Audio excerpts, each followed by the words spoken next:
Hi, hello! Magandang umaga po sa inyong lahat and we're back again sa channel natin. So, nandito ulit yung battery natin at na-assemble na natin siya. Meron na siyang BMS, meron na siyang active balancer module, and tinake up natin to dun sa mga nakaraang video ng mga nakaraang araw. So, kung nagtatanong kayo kung bakit bloated ang battery na to at ganyan yung itsura niya, so panoorin nyo yung previous video ko regarding dito para malaman nyo kung anong nangyari dito sa baterya na to. Ilalagay ko po sa description box yung link ng video na to for your easy reference. So panoorin nyo na lang po. However, may nag-message sa atin at nagpapatulong siya kung paano daw ang pag step by step connection nito. So let's read his message. That was 2 weeks ago. Sabi niya, "Hello sir, pwede ba kayong gumawa ng content? Paano ang mag-assemble ng ganyang baterya at kung paano mag-connect ng mga BMS etc. Step by step po para masundan namin. Salamat po." Okay. So, na sana natin to. Na-assemble na natin yung battery. However, for the sake of Alan Maninang at para makatulong tayo doon sa iba rin na hindi pa marunong mag-assemble nitong battery natin, ay gagawa natin ulit ito ng video. I-disassemble natin siya. Yan, tanggalin ulit natin siya lahat at mag-i-start tayo sa umpisa. So ito yung gagamitin nating example, itong battery na to. Iyon lang ang available natin. Although meron pa tayo sanang ibang mga battery na mas maganda. Anyway, hindi naman yun ang objective. The objective of this video is to teach the step-by-step connection of this battery and yung pag-connect ng BMS, pag-connect ng active balancer, paano mag-assemble ng 12 volts battery pack. So yun yung natin, yun yung objective natin dito. Maituro yung connection, yung step by step connection. So regardless kung luma yung gamit nating battery, ay okay lang yan dahil ang importante lang naman dito ay maituro natin yung mga connections niya. So to Alan Maninang, sana ay mapanood mo ang video na to at gawan natin ng step by step connection. Okay, let's go! Hi, hello, by the way, this is my first time doing this dito sa channel natin. If you find this video helpful, you can donate. Yan, meron tayong super chat, super stickers, super thanks, at you can just click that icon below. And yan, pwede kayong pumili dyan, certain amount that you can care to donate. So in return, meron silang mga binibigay na mga features in return kapag nag-donate kayo. Such as yung animations and highlighted comments in all my videos and shorts. So you can just click that and buy. And I really appreciate kung makakapag-spare kayo ng any amount that you could give to help this channel grow more in the future. We can also do shoutouts and mention your name or channel if you are willing as part of our gratitude for your support. Just to inform you at maraming salamat sa inyong lahat sa patuloy niyong pagtangkilik ng channel natin. And to everyone, God bless, keep safe always. Thank you. Okay, yan, na-disassemble na natin siya lahat at nakalas na. So I know at the end of this video ay marunong na tayo kung paano ang mag-assemble ng 12 volts battery pack, paano maglagay ng active balance module natin and yung BMS natin. So ito yung BMS natin, hindi ito nilagyan ko lang to ng sticker ko. Pero this BMS is from JBD. Ayan, JBD BMS 100 amps 4S. So yan yung niya, BMS. At ito yung i-connect natin dito sa ating battery pack. So yan, i-assemble na natin, pero bago yan, ilinisin muna natin yung table para mas may explain ko sa inyo from the start. Okay? Okay, so huwag nyo nang pansinin at luma na talaga yung battery na ginagamit natin. So I'm sorry at wala tayong ibang model na pwedeng gamitin dito. Kaya ito na lang. Anyway, as I have said, ang importante dito ay hindi yung itsura ng battery, kundi kung paano siya i-assemble. So as short of information, ito yung tinatawag nating EV or EV cell battery. Dito, ito yung LiFePO4 battery. Ito yung battery type niya, LiFePO4, and meron itong rated voltage na 3.2 volts. So dito naman, ang safe volt range nito is 2.5 volts to 3.65 volts. So ibig sabihin, ang lobat niya is 2.5 volts at ang full charge ng bawat isa nito is 3.65 volts. So okay, yung rated capacity nito is 100 Ah. So yan yung niya, specs niya 100 Ah, pero hindi nga ito 100 Ah dahil underrated na rin. So anyway, to continue, ito yung tinatawag nating rated capacity is 100 Ah. Meron din itong life cycle, pero hindi ko na alam kung ano yung life cycle nitong battery nito dahil hindi ko naman mahanap yung information dito sa ano niya, dito sa QR code niya. So pakita ko rin sa inyo, yan, para at least makita nyo lang. Okay, sana ma-focus. Okay, so yan. Yan yung mga code niya. Hindi ko makita masyado at maliit. So anyway, now paano ba tayo magbuo ng isang battery pack? So ito yung ano niya, positive, ito yung negative. So dapat number 1 na bago tayo mag-uumpisa ay check muna natin, hanapin natin yung negative at positive niya. Kasi dito, kung titingnan nyo, yan o, yung kulay niya is black. Dito, white. So, kung sa physical appearance lang, you will assume na kapag black is negative. And ito naman yung positive niya. So, to make sure, gamitan natin ang multimeter para makita natin. So, check natin kung ito yung negative niya. Okay, negative, positive. Okay, so yan, meron tayong 3.19 volts. So, dito mapapansin nyo, dito ba dyan? Okay, mapapansin nyo may negative siya. Negative 303. So, ibig sabihin po is reversed yung ano na, connection. So, hindi ito ang negative niya. So, dapat pag nag-check tayo, walang negative dyan. Wala kang makikitang negative. So, baliktarin natin. Check natin to. Dito natin yung positive. Dito natin yung negative. Okay, yan. Meron tayong 3.193 volts. So, dyan makikita nyo, wala na yung negative sign niya. So, ito yung tama. Ito yung tamang polarity. Ito yung positive niya. Ito yung negative niya.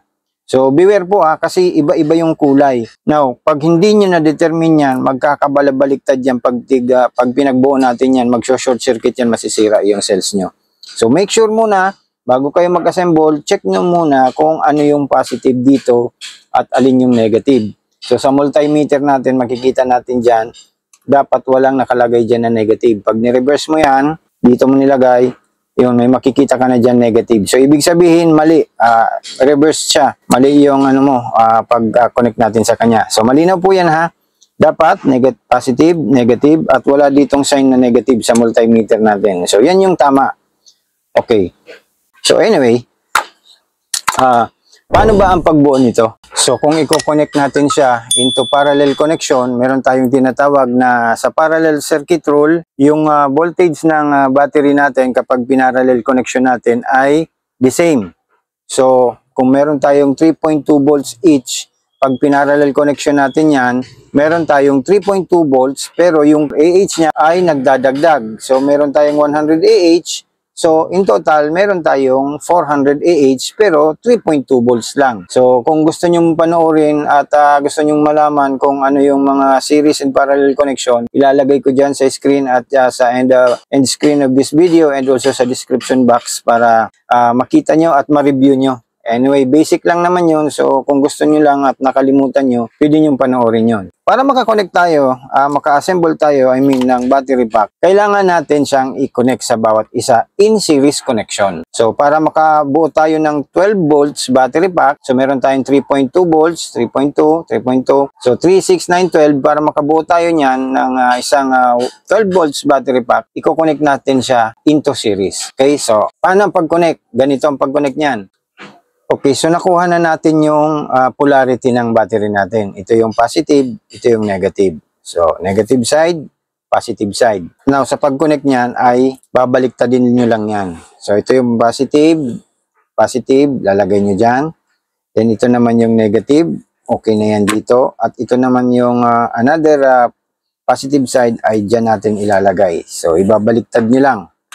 Okay, positive, negative, positive, negative, positive, negative, so on and so forth. Okay po? So, ganyan yung orientation. So, ngayon, sa pag-connect naman yan, ito lang yung gagamitin natin, yung mga maliit niyang connector. Sa pag-connect naman yan, dito sa first cell natin, ay i-connect natin yung first cell dito sa positive. Okay, mahuhulog kasi dyan. Ayan ko lang muna dito, yung negative, positive. Then, dito naman yung another connection sa second cell niya, second and third cell niya, ito yung positive, ito yung negative. Then, lastly, dito tayo magko-connect sa negative and positive. So, ganyan yung connection. So dito sa connection na to, nakabuo na tayo ng isang 12 volts battery pack na merong rated capacity na 100 Ah. So sa series circuit rule, amps or AH is the same, voltage ay nagdadagdag. Okay po? So meron na tayo ngayong 12 volts battery pack, 100 Ah. So sana malinaw yan. So ang gagawin natin nito, i-connect na muna natin to dito, tsaka dyan, para makabuo tayo ng 12 volts battery pack.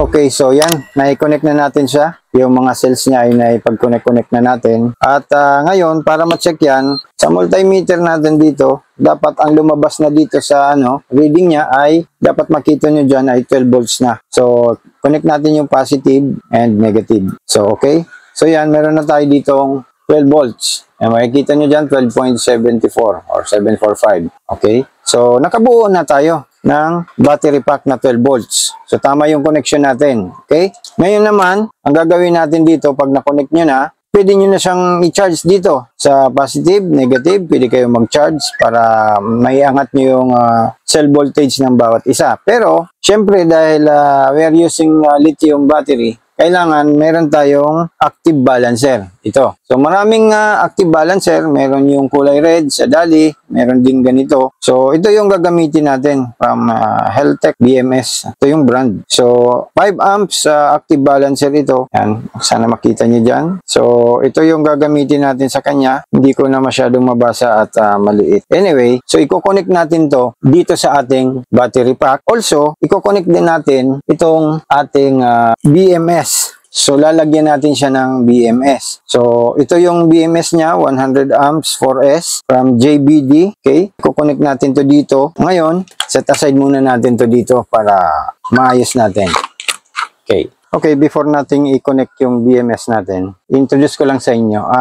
Any kind of BMS na makikita nyo, palaging meron niyang B negative at P negative. However, dito sa natin, JBD, ay C negative yung nakalagay niya. Dito naman ay yung B minus. So dito sa ibang mga BMS, ang nakalagay dyan is B negative and P negative. So lahat naman yan sa negative side lang. So wag nyo nang pansinin itong kulay dito na red.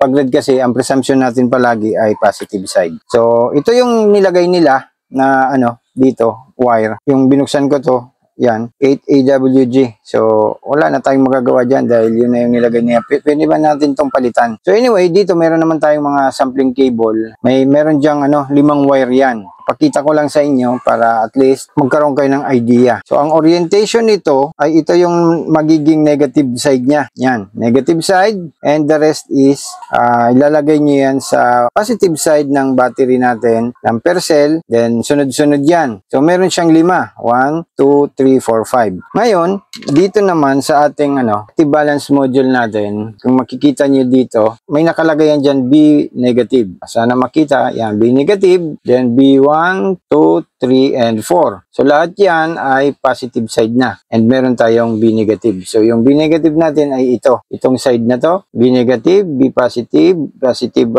B1 positive, B2 positive, so on and so forth. So, meron din siyang 5 dyan, pin. Ngayon, ang connector niyan, ito. Pag bumili kayo ng active balance module, meron niyang ganitong connector. So, dito, makikita nyo dito yung negative side and yung kulay green, kulay yellow, white, and red. So, yung black na wire is the negative side and yung red na wire dito is the positive side. So, kung ilalagay nyo yan dito, dapat ang orientation ay nakaganyan. Okay? So, tingnan nyo, ito yung negative at dito yung negative side. Ito naman yung positive, also nandito naman yung positive side. So, kung ikakabit nyo na siya, ganito ang connection niyan dapat.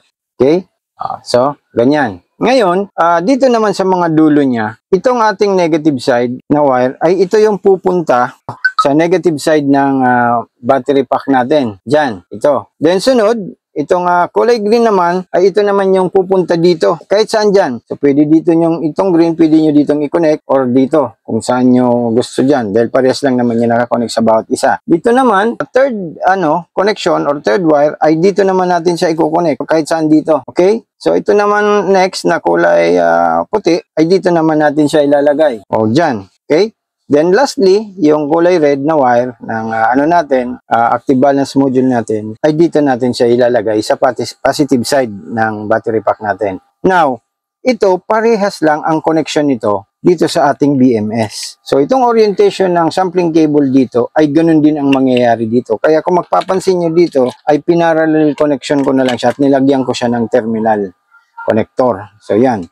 Makikita nyo na dito yung negative ng active balance module natin, ito yung negative side, ay i-connect natin dito and also doon sa negative side ng ating BMS. Yan, ito. Okay po? Ito yung negative at pinag-connect ko silang dalawa. Yan. Kasi, dapat sunod-sunod po yan. Kasi ito ang mangyayari dyan, yung negative side, ay ilalagay natin yan dyan. I-connect natin dyan. Okay? Now, yung sunod naman na kulay green, ito, at yung isang connection na wire dito sa ating BMS, itong pangalawa niya, sana nakakasunod kayo, ito, ay dito naman yan natin ilalagay. So, pasunod-sunod lang po. So, para mas makita nyo, ay i-connect natin siya. Kaso, ako kasi, para hindi masyadong crowded yung mga wire sa ibabaw ng battery, naglalagay ako ng extension. So gumagawa ako ng ganito. Para naman kahit papaano, hindi yung parang maraming parang pansit na ang connection natin. So naglalagay ako nito, mas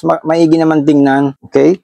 So, ang gagawin natin ay instead na dito tayo mag-connect sa pair cell ng ating battery, lalagyan na natin siya ng parang busbar or connector dito. So, ang gagawin natin, i-connect natin yung negative dito, then yung isusunod-sunod natin yan, sunod yan. Then, dito na tayo mag-connect nitong ating active balance module at ng ating BMS dito na sa output niya. So, dito na tayo lalagay ng negative, positive, so on and so forth. So, 5 connection yan. So, parehas lang naman yan para hindi na tayo galaw ng galaw dito na i-connect natin yung sa active balance, i-connect natin yung BMS. So, dito na lang tayo maglalagay para isahan na. Okay, so, i-connect muna natin to dito sa mga cells niya. Papakita ko lang sa inyo. Okay, saglit. Tanggalin muna natin to para makita nyo yung pasunod-sunod na connection.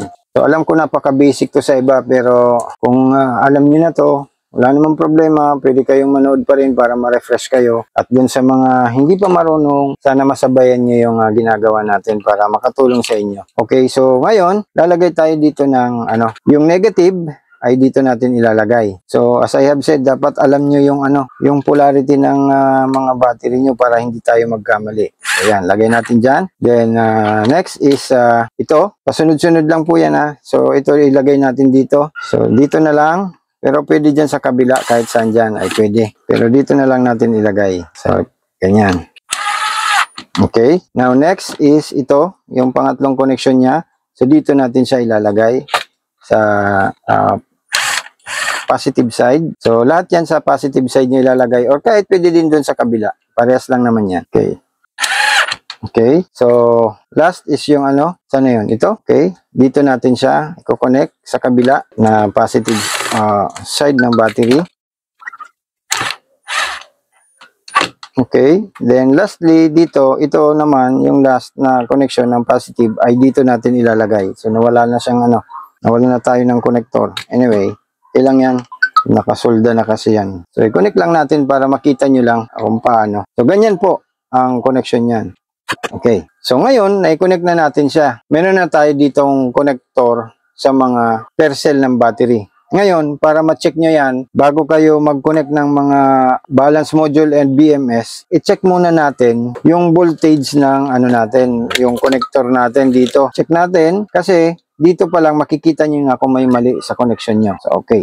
Natin to dito. I-check natin dito sa ginawa nating connector kung tama yung mga pagkakakonect natin sa kanya. Focus lang natin yung camera para makita nyo. So, ito yung positive side. Check natin dito. And dito sa negative side. Okay, so may reading tayo dyan na 12.740 volts or 12.74 volts. So ngayon, para ma-check yan, check nyo yung voltage per cell. So dito sa first cell, meron tayong 3.193 volts. And pag sinunod-sunod nyo yan, ay yan yung voltage na makikita nyo. 3, 6, 9, and 12. So dapat ganyan yung orientation niya. So check nyo na rin yung voltage per cell. Yung first cell is 3.193. Second cell is 3.193 volts. Okay, third cell is 3.193 volts. And last cell is Oops, yan.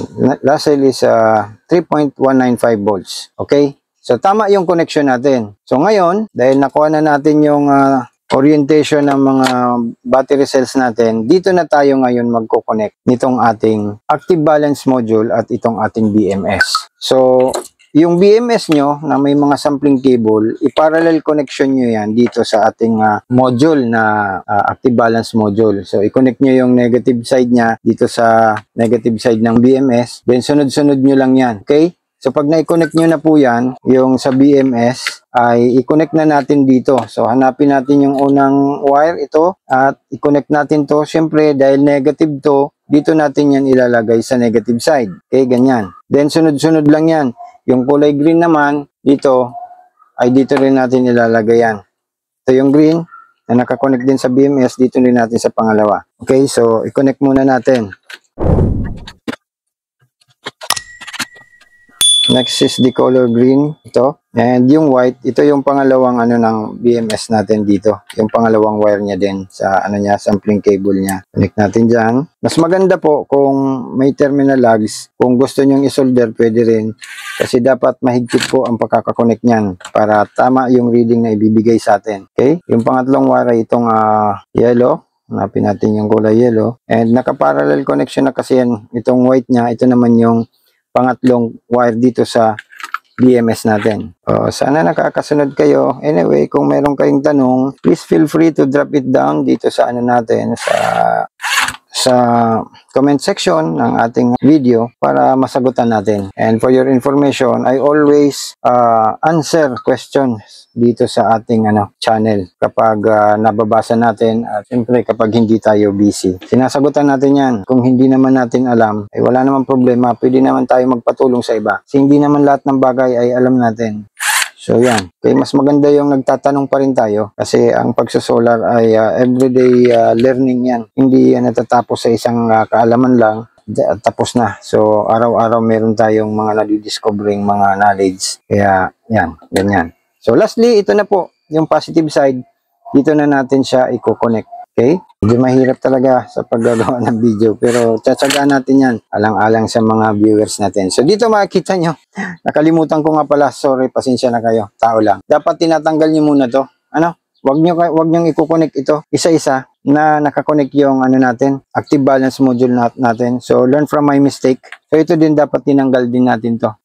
Nabubunot lang naman yan pero nakalimutan ko na. So I'm sorry. So tao lang, nagkakamali. So para sa inyo, para hindi na kayo magkamali, so you learn from my mistakes. So ito, pag na-connect nyo na, tsaka nyo na siya ikabit. At pag na-ikabit nyo yan, ay mag-iilaw yan dyan sa likod. Yan, wala na tuloy. Baka nasira na. Ayan, ilaw na po siya. Kaya wag niyong i-connect muna ha. Pag nag-connect kayo dito sa mga sampling wires niya, tanggalin niyo muna. So nakalimutan ko. Anyway, okay lang. Ang importante sa inyo ay hindi kayo magkamali. So yan, may connection na tayo. Ngayon, paano natin malaman kung tama yung connection natin? So syempre, mag-iilaw yan. Kung mali naman ay lalagay yan dyan na mali. So i-connect, yan pa rin natin. I-check pa rin natin dito sa natin. Tanggalin muna natin ha. Para mas maigi ang pag-check nito. So dapat meron kayo palaging multimeter. Ang pag-check niyan, bago nyo ito i-connect, ay i-check nyo muna dito. Although chinek na natin dito kanina per cell, pero check nyo pa rin. Huwag tayong tamarin kasi yan yung mga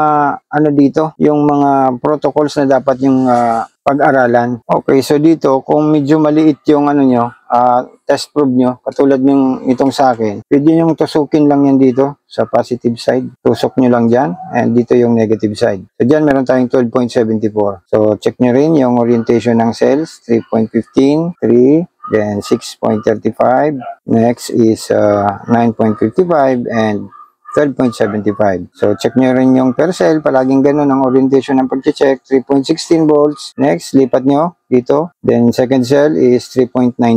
Next cell, tusok nyo lang dyan. At meron tayong 3.19. And the last cell is 3.19 volts. So, balance naman siya. Okay? So, ganun po ang pag-check. Now, pag na-check nyo na yan na tama, that's the time na i-connect na natin yung active balance module natin. Check ulit natin yan. Yan. Connect natin yan ganyan at mag-iilaw na siya. So, as of now, na-connect na natin yung balancer and also itong ating BMS ay na-connect na rin natin. Pero, hindi pa to gagana dahil yung B negative niya ay hindi pa natin i-connect dito. So, i-connect din natin siya dyan. Okay? So, pwede nyo itong tanggalin, pero sige, tanggalin natin para safe tayo. Yan. Tanggal. So, wala na siyang connection. Then, i-connect natin yung B- dito sa main negative side ng battery natin. So, pag na-connect na natin yan dyan, medyo usog natin to ng konti, ito na yung magiging main negative side nyo. So, dito kasi may nilagay akong shunt. May shunt siya dahil gumagamit ako ng PCEM. Okay? So, i-connect muna natin dito. Tanggalin ulit natin to. Okay. So, yan. Na-connect na natin. Siyempre, i-connect na natin yung sampling cable. Huwag natin kakalimutan yan. So, i-connect na natin dito. Yun. Okay, so ngayon, test uli. Iti-test na naman natin yan. Ito na lang gamitin natin. Ganun talaga pag nagtatrabaho, maraming wire yan. Pero later on, ay may tatago naman natin yan lahat. So, check natin yung overall voltage ng battery natin. So, dito na. Ito yung magiging positive side natin. Dyan. At yung negative side, ay dito na tayo magte-test. Dito na sa P-negative ng ating BMS. Okay? Connect natin dito kung meron tayong makikitang reading dito. Ayasin lang natin. Ito muna, iipit na lang natin at naiipit naman to para mas may pakita ko sa inyo. Ayan. Okay, then dito yung negative side, positive side. So, ayan, dito, tanggal. Okay, dito, meron na tayong 12.737 volts. So, tama. Ibig sabihin, yung dumadaloy na current dito or voltage dito sa negative side niya ay nadidetect na ng ating multimeter. So, dumaan na yan sa BMS natin. Okay po, malinaw yan. So, ngayon, iano lang natin to. Temporary ay ididikit lang muna natin to dito. Lagyan lang natin siya ng tape. Wait, lagyan natin.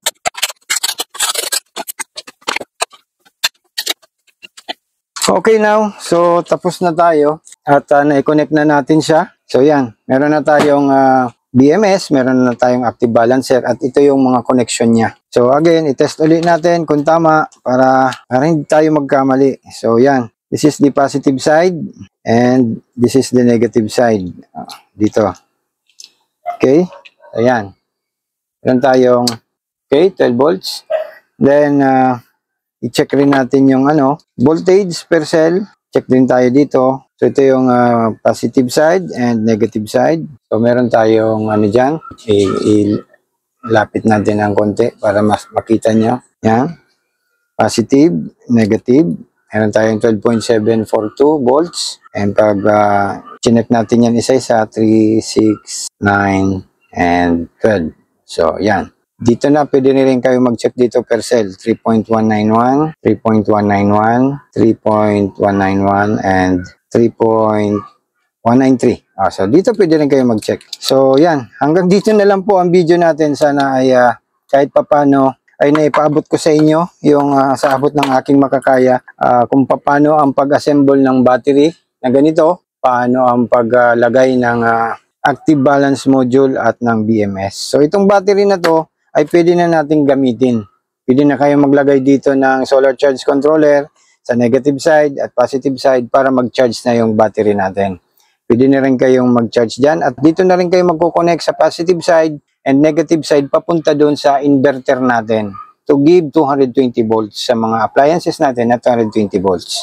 So, okay? So, sana nakuha nyo at pagpasensyaan nyo na kung medyo ganun lang yung mga connection natin dahil nagmamadali lang tayo. Pinapakita lang natin yung tamang connection niya. So, pero pag kayo na ang gumawa, make sure na yung mga connection nyo dyan ay mahigpit at pantay-pantay yung higpit nila para mas maganda yung daloy ng current at ng voltage natin. Dito, ganun din po.